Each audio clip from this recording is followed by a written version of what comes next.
Oh, hi. My name is Scott, and I'm drinking this steaming cup of hot cider. You know why? Because I have a pulse, and I deserve it. And for the same reason, I deserve to get any job I want. I deserve to get no grade below an A- regardless of my effort. And I deserve to have Outback Steakhouse's almost famous bloomin' onion every day of the week. That's because I'm amazing.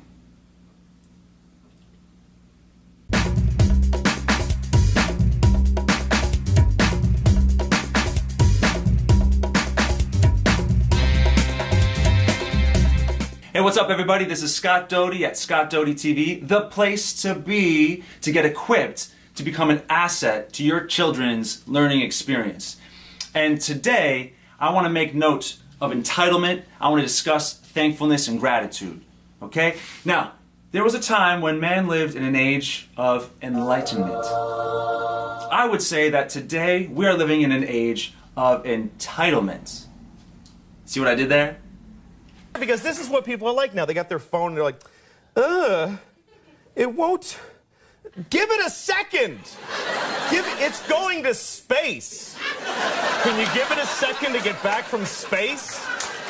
Entitlement is a problem for all generations, for whoever experiences it, in terms of his or her ability to perform in various aspects of life, including in school. And so I want to talk about the antidote to entitlement, which is appreciation. What does it mean? How does it happen? And how does it positively impact our students' performance in school? Let's start with an understanding of what appreciation is. Appreciation has two central meanings. Okay? To appreciate as a verb has two meanings. First meaning, to understand the finite value of. The second meaning, to increase the value of. Now the second one's interesting, to increase the value. That's like your money. When you invest it wisely, it will increase over time. Its value will appreciate. Now that's an interesting meaning of the word that we're going to explore in our next video on appreciation. But for today, we're going to focus on the first one, the first meaning, which is to understand or to recognize the finite value of something. So, to really appreciate something, we have to recognize that that thing is valuable and is finite.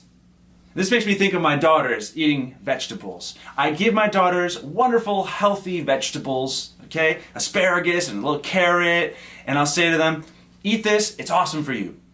And what response do I get? But Mom, I don't want to eat a green vegetable. Ew. I'm giving them healthy, amazing food for free. I'm bringing it to them in front of them and saying, eat it. And all they have to do is eat it and appreciate it, and they don't.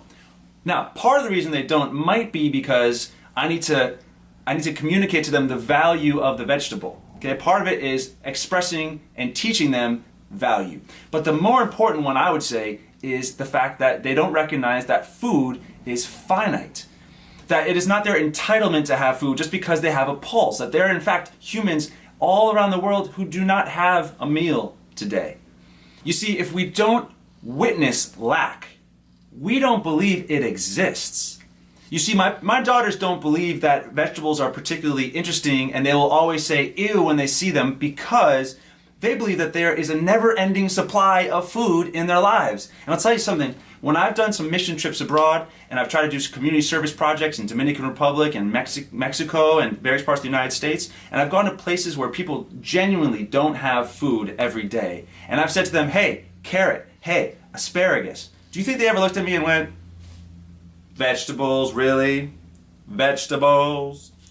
No, that's crazy. They appreciate it because they have witnessed lack. They have witnessed the fact that a valuable resource is finite, that sometimes they don't have it. And so anytime that they do have it, they gotta really be grateful for it. Helping our kids feel more appreciation and gratitude is a function of their witnessing things, that they need to see it to really believe it. And when they feel it at a visceral level, they get it. It needs to be louder. And the epiphany comes and they say, wow, this is an incredible thing and not everyone has it and I really appreciate it. And as soon as that happens, look what flies out the window. Entitlement. It's pretty awesome, pretty powerful. Now, how does it impact our students in their schoolwork and in their performance? Well, here are a couple very interesting notes about some scientific studies that have been performed in recent years. One study found that practicing gratitude increases students' positive emotions and optimism, decreases their negative emotions and physical symptoms, and makes them feel more connected and satisfied with school and with life in general. And a couple years ago, another study was done by someone named Mindy Ma and her colleagues, and they studied African American adolescents, ages 12 to 14, in low-income, low-performing urban schools. And they found, quote, those who were more likely to feel grateful to others also scored higher on academic interest, grades, and extracurricular involvement, end quote. Now look, I know the difference between correlation and causation, but this is one of many, many studies that all point to the fact that students, and humans generally, who feel more thankful are happier.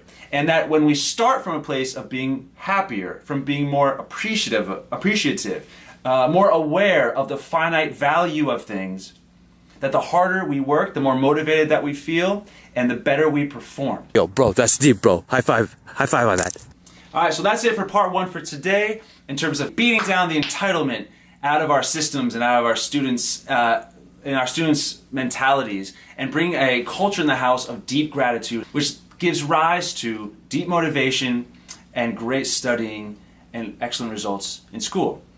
So, I hope this video is helpful to you. Part two coming soon in which we will discuss how to create a better, deeper culture of appreciation in the household and how to inculcate that to your students so that they can storm the test. Thank you again, as always, for coming by Scott Doty TV. Can't wait to see you next time. Take care.